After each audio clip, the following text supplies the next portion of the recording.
This is our standing hip flexor stretch to help with lower cross syndrome. To start, we're going to have Will here. He's going to go in a split stance.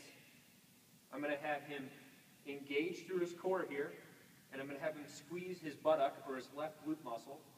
As he does that, he should start to feel a light stretch through the front of that hip. We're going to have him throw his arms up, and he's going to slide right into that stretch. Stretch on, and come out of it, stretch off.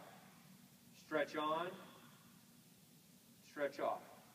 What we don't want to see Will do is arch through his lower back, like this, because then he is just compressing his spine, and he's not stretching the muscle we want him to stretch, which is just the front of his hip.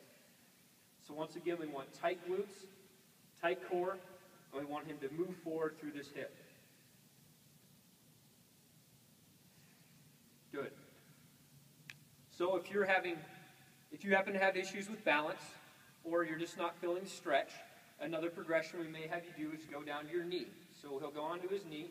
It's usually best if you provide some sort of pillow or cushion or blanket under this knee. If you have any knee troubles, that'll make it a little more comfortable.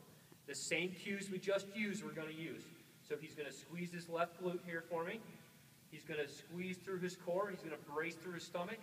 He's going to throw his arms up, and he's going to sink forward into that hip. Stretch on, and stretch off. And stretch on, and stretch off. Once again, he's avoiding overarching through this low back and extending through the low back. We don't want to feel this through the back.